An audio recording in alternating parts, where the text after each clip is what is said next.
Two packages turned up the other day, both sent from the respective manufacturers, Dazzne and SJCAM. They've both sent me over their latest budget action cameras. Dazzne sent me over their P2 Plus HD and SJCAM sent me their M10 Plus. Now these cameras share a lot in common with each other. As well as arriving on the same day, they have a lot of similar features. They both do 2K according to the manufacturers. That's what they describe it as, which is actually the resolution of 2560 by 1440 at 30 frames a second. And both cameras also do 1080p at 60 frames a second, and both have digital image stabilization, which they call Gyro, and they both have Wi-Fi. Now let's look at the SJCAM first of all. So there's the box. You can see on the back we've got quite a few things inside here. At the bottom, links for iOS and Android apps for that Wi-Fi connectivity. These are the specs at the top of the screen. Pause it if you want to read these in more detail, but you can see towards the bottom it says battery life 80 minutes. I'm testing the battery as I'm recording this, so we'll see how long it actually does last. Inside that box you get 3 additional boxes. Inside those you get everything individually wrapped, and then when we take them out of the wrapping, here's what you get. You get the camera and waterproof case. You get 2 adhesive mounts, various GoPro style mounts, a lens cleaning cloth, a USB lead, another door for the back of the case, but this one isn't waterproof but will let you attach straps to it, and of course then you get these straps to go through that. And then on top of that you get this thing here, which is kind of like a cradle mount, which lets you attach a tripod screw to either the top or bottom of it. The camera slides into the front of it there. You've got quite a strong clip on the back of it, so you could clip it to something as long as it was strong, because of course this will weigh most things down. And then you can take the clip out of that so you can see the LCD screen on the back of it. And then finally we've got the instruction booklet and some stickers. Let's have a look at the Dazzne P2 Plus HD pack. Well, this is a smaller pack. I haven't got all the accessories in this. I think you can get different kind of levels of accessory packs. This is the basic one, of course. Those are your specs on the back. Again, pause it if you want to read those. This says the battery lasts at the top right for an hour. Again, I'm testing those at the moment, so we'll see how true those are. Seems a little bit short, that. On the side of the box we've got QR codes for the iOS or Android app for the Wi-Fi connectivity. Inside the box we've got the camera and its waterproof case, adhesive mounts, a USB lead, a lens cap, and the instruction leaflet.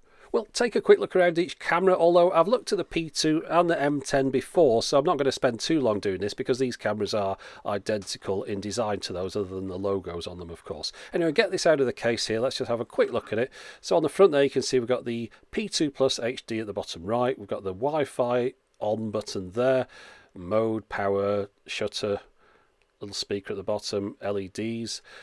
Also got the door on the side here for the battery compartment, which is very easy just to swap the battery out quickly. On the other side here behind this little door, if we can pull it off, behind there we've got the micro HDMI out and the mini USB, and of course I've already put a micro SD card in there. Now the SJCAM, they waited until they got their new case ready before they sent me this. This is the brand new case. It's got access to all the buttons on the camera. Very nice the case is too.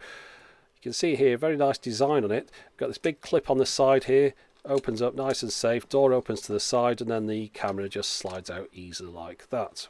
One difference between the two cases is that the front on the SJCAM is made out of perspex or plastic or something like that, whereas the front on the Dazzne case is a glass lens cover. So I don't know if that matters to you, but anyway, just thought I'd mention it all the same. Now let's just have a look around the M10 Plus a little bit more. On the front here, of course, lens dead center in the middle. We've got the same 2 buttons we've got on the other one. We've got the mode and the shutter. And on this side, we've got a speaker out. And we've got up, down and Wi-Fi button with a little microphone hole next to it, as well as a battery compartment on the bottom here, which isn't a door that hinges. It actually comes off and you can pull the battery out by that little tab there. One other difference between the two cameras, other than the dimensions, of course, is the fact that the SJCAM uses a micro USB socket, as well as of course a micro HDMI on the side there, whereas the other one of course used a mini USB socket.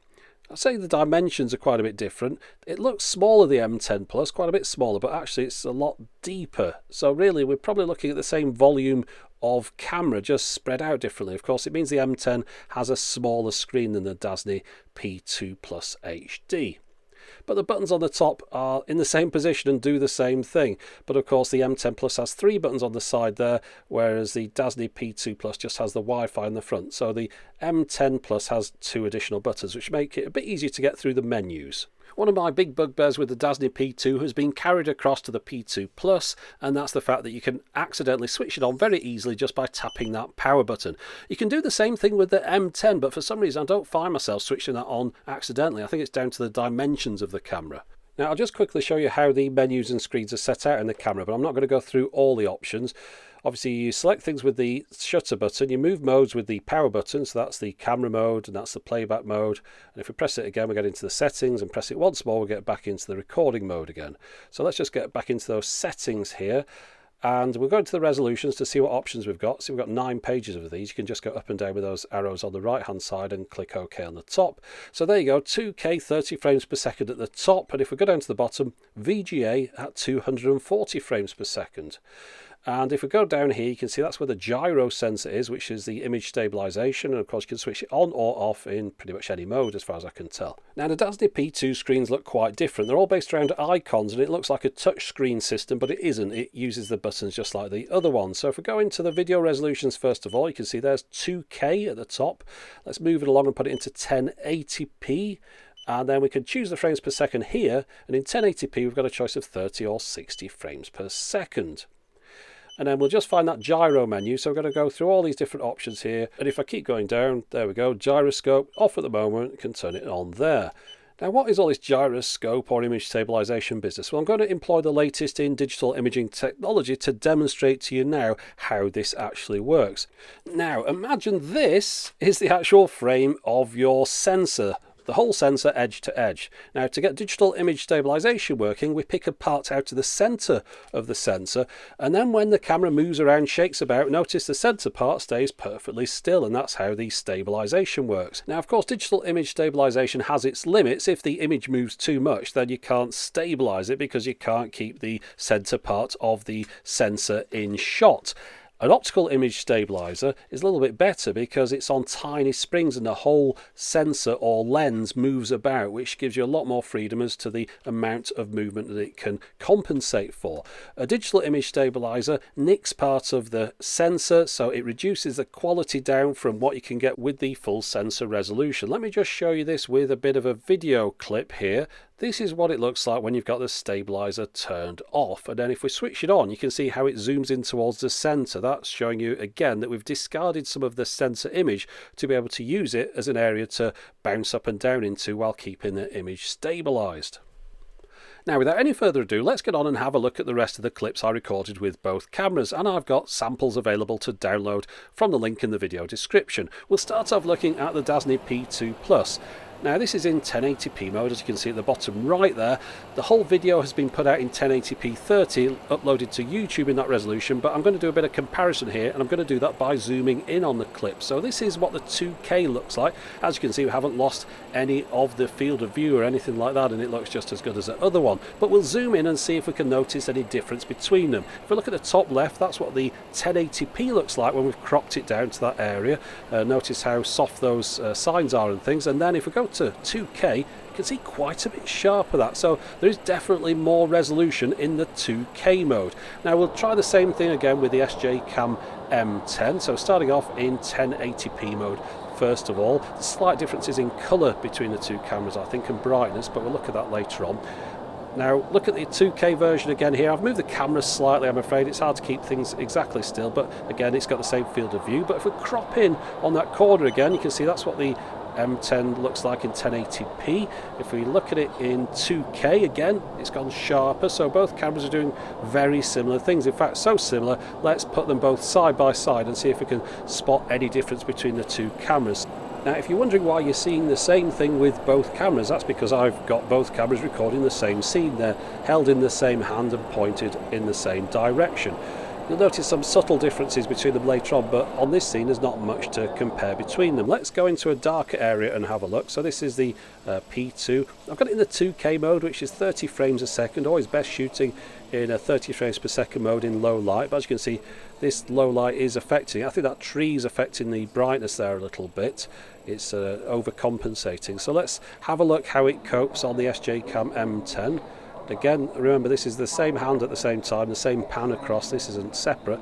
and that's how it looks. In fact, we're able to bring in the other one from the side just to have a look how much different that is when you look at the cobbles and things along the bottom. Quite a bit brighter on the M10. It's got the lightness a bit better on that scene than the P2 has.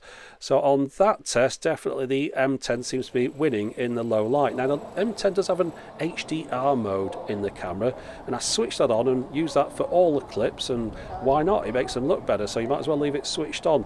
The Dazzne doesn't have an HDR mode in the menu, so I couldn't switch it on, but that's not my fault. If it was there, I would have done. The quality of the colours seems a little bit better on the M10 than it does on the P2. You can see it in this scene where I pan up using the P2 and then come down using the M10. Now there's going to be a few things that aren't in this video. I'm not going to go through all the menus, so I know there's going to be people asking me questions about things that I haven't covered. So let me try and think of a few. Yes, you can use both of these cameras as a dash cam. Yes, you can record and charge at the same time. Yes, you can flip the video upside down. Hopefully that's covered a few of those things off.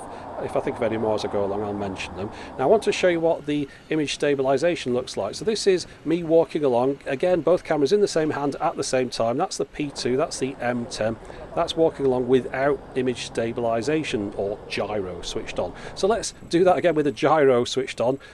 Now you can see on the P2 we've got a strange rocking motion. It's not as shaky as it was before, but we've got a bit of a rock there. Now if we go across, look at the M10. Now look at that. Now that is impressive because I'm not doing anything different. Remember, it's the same shot as the other one, same hand at the same time, and I seem to be gliding along here. In fact, I'm going to show you a little bit more footage like that as I walk through this building here. Again, both cameras in the same hand at the same time. So it's not like I'm holding one camera in my left hand that's shaky, one in the right. They're both actually pretty much stuck together in the same hand, side by side. And you can see quite a bit of difference in the stabilization there. Now this is a useful corridor to walk through because the light changes quite a bit between the outside and the inside, and it's dark in here, quite subdued lighting, but as I go through the doors at the end it gets gradually brighter, and it's interesting to see how the cameras cope with those lighting changes. Now in the next scene I'm going to show you something without me jabbering over it, because I want you to listen to the sound that's picked up by both cameras when not a lot's going on. There's quite a bit of difference between some sort of electronic noise that you hear on the Dazzne P2 compared to the M10 Plus. So just have a listen.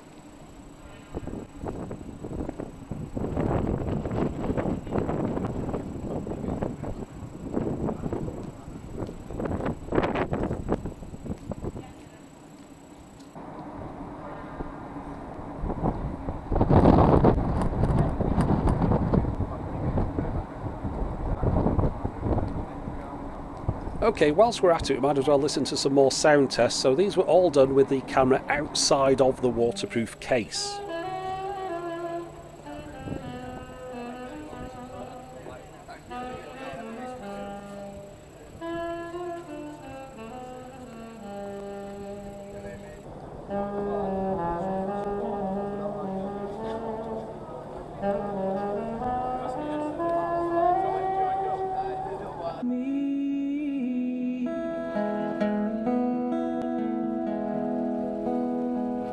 Sit on the streets of this town, and they'll be calling you up alright. Say you gotta stay hungry.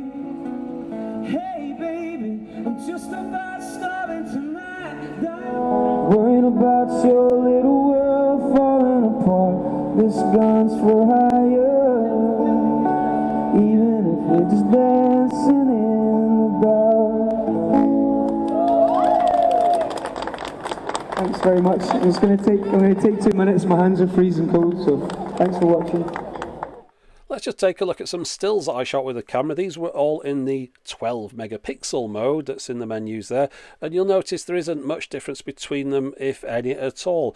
Sometimes one camera gets a slightly better shot than the other, but that's just down to luck, I think. And remember these billboards from an earlier video where those colours were a bit off. They're both fine on both of these cameras.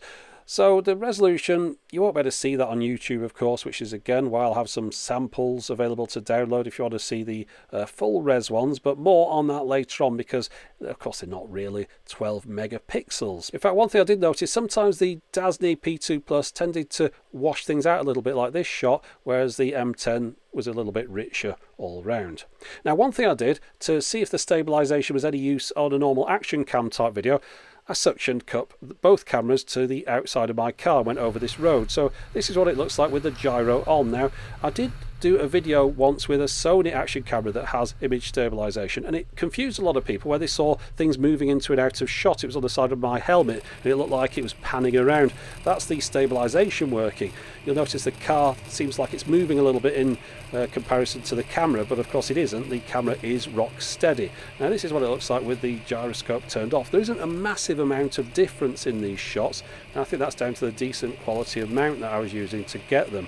So you can cope without the gyro, of course, but with it on, it just smooths things out just a little bit. You notice it here, just tends to move the car around a little bit. Of course, these were shot at different times. We've only got one of these mounts, so I had to do this journey a few times, but you can see the difference in the colour again on the M10. Much richer browns and things, wintry kind of colours there, whereas the P2 is more of a colder quality of image. You can see the clouds as well on the right. You can't see those on the left. Didn't notice that before. Now, one thing I did spot, you might better see the gyroscope or image stabilization in action here.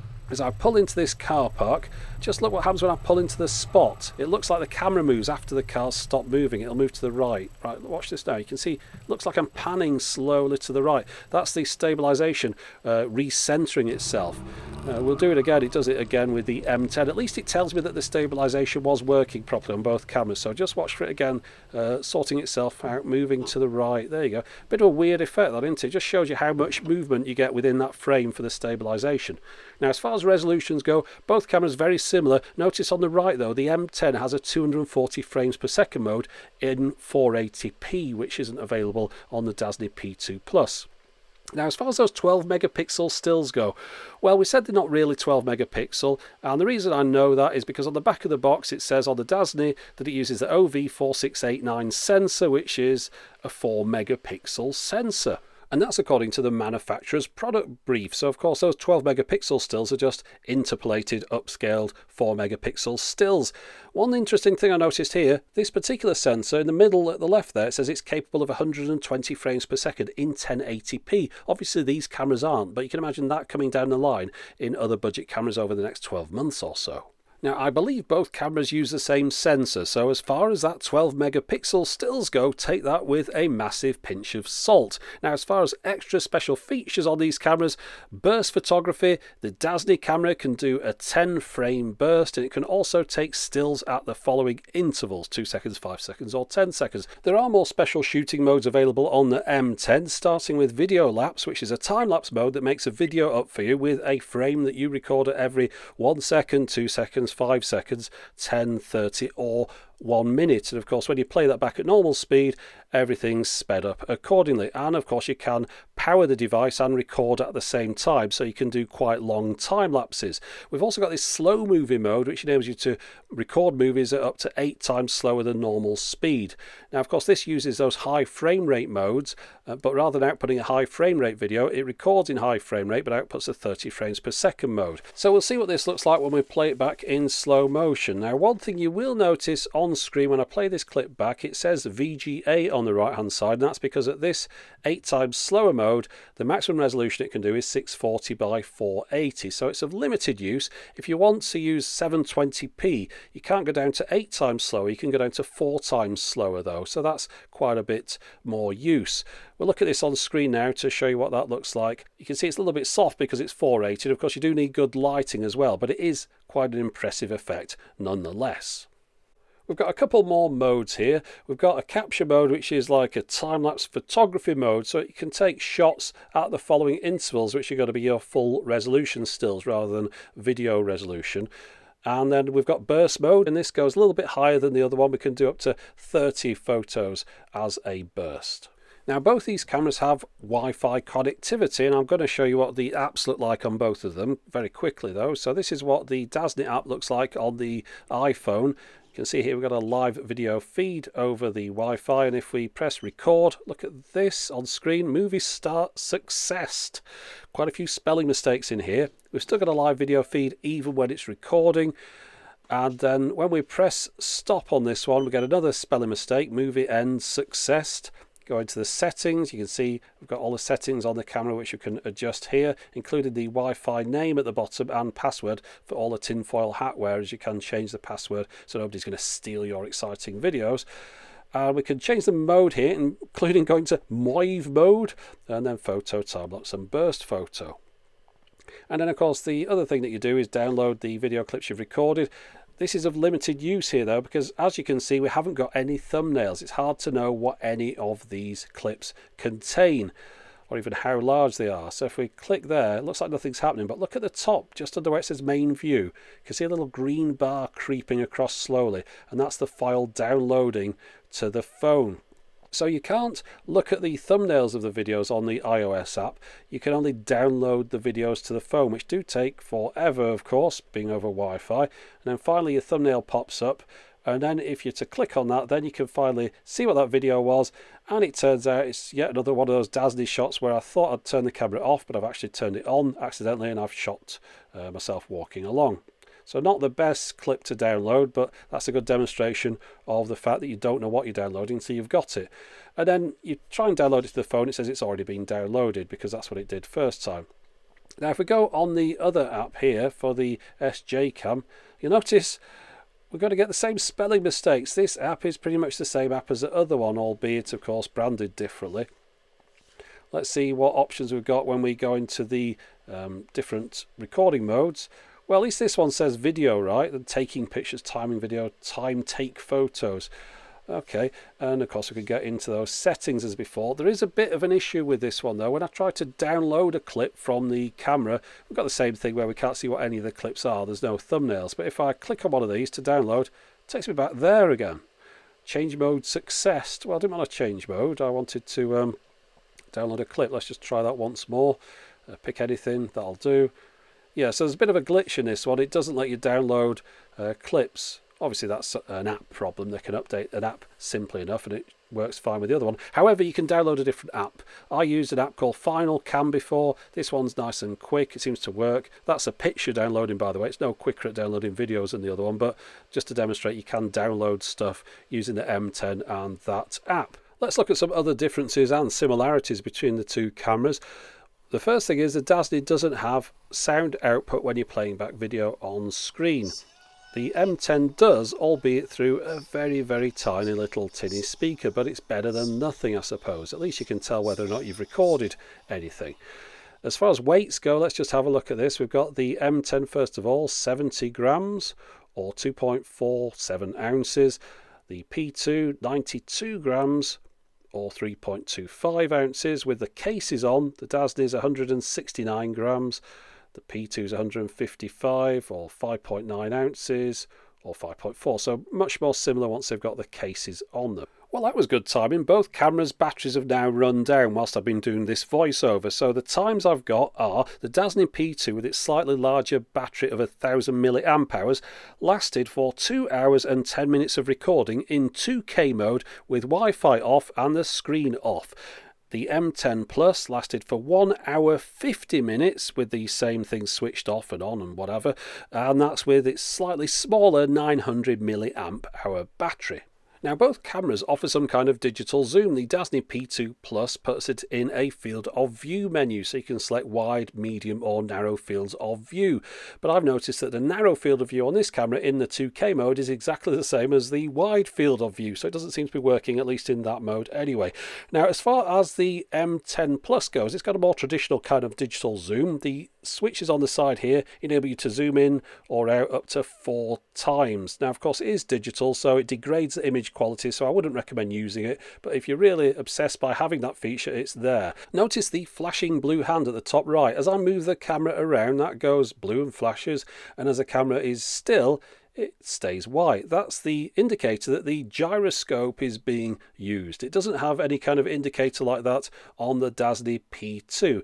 Not essential, but it's quite nice to know when something is working. Now one thing both cameras do, you can use them on power and record at the same time, so you can charge and record at the same time. Rather obviously, because you can use both cameras as dash cams. They can loop over the oldest footage and record in segments and auto start and stop when power is received. In fact, the M10 even has the ability to lock files, you can see there, by pressing the power button, which is just like pressing the emergency button on a normal dash cam. You can't do that on the Dazzne P2 Plus, I'm afraid. However, both cameras will function perfectly well as dash cams, including when you disconnect the power, of course, they'll switch off. Now, the Dazzne range is supposed to be able to work with an external microphone. I've never been able to get this feature to operate, so I asked the manufacturer to send me the official lead. They did. I plugged it in and it didn't work for me. It didn't even cut off the internal microphone on the camera. So I've got to think that the socket on the camera just isn't wired up correctly for plugging an external microphone into it, and I'm going to call it at this point and say you're not going to be able to use an external microphone on this camera. Now, the LEDs on the Dazzne P2 are very bright, which might be a problem if you're not trying to draw attention to yourself. So you think you'll be able to switch those off? Well, you can, but you have to switch everything off to switch the front ones off. You can have all on, all off, or BEAF. If you choose BEAF, all that does is switch the LED off that's at the top there, next to the shutter button. All the other LEDs on the camera remain on. It'd be much better if they had an option to switch the front ones off. Another thing you'll notice is that it makes quite loud beeps, which is fine. Again, that's at 70% volume. If you switch the beep off entirely, you'd imagine that you'd stop those beeps from happening. It's not quite the case. Whilst they don't occur in the menus and they don't happen when you start and stop recording, when you come to turn it off, so there's no way to turn off the power down or power up beeps. Another quirk that I noticed with the Dazzne was the auto power off menu takes its job very seriously. For example, if I set it to 60 seconds, most cameras would power themselves down 60 seconds after being left sat around doing nothing. With the Dazzne P2 Plus, even if you're in the menus changing things, if it's been 60 seconds since you recorded anything, it's like, no, time's up, got to go, switch is off. Now, all my SJCAMs are still working fine, every one that I've bought, but I've had people get in touch with me to say that they bought one and managed to somehow break off the USB port and it fell inside the thing when they were trying to charge it. Now, I don't know whether those were official ones, but I've got a suspicion they might be copies of the SJCAMs, and there's a lot of those going around. In fact, on the side of the box there's a check that you can do. You scratch the thing off, you get the code, put it in the official website, which is sjcammhd.com. that's the official website. Put the code in there and it'll tell you whether or not you've bought an original version of the camera. Okay, it's decision time. If I was buying either of these two cameras for somebody else, which one would I get? Well, after all those tests, I was a little bit surprised by the performance of the Dazzne. Normally, I'm really happy with the way they work, but I think it needs a few more firmware updates to come up to the level of the M10 Plus. That really shone as far as the image stabilization goes, as well as the general colour and quality of images looking a little bit better overall than the Dazzne P2. So on this occasion, the P2 is going to have to sit in the background, and my decision is that the best camera of these two at the moment is the SJCAM M10 Plus. Now, if you want to get hold of either of these two cameras, there's links up in the video description to places you can purchase them from, and also there's downloadable sample clips. But that's it for the moment. As always, thanks for watching.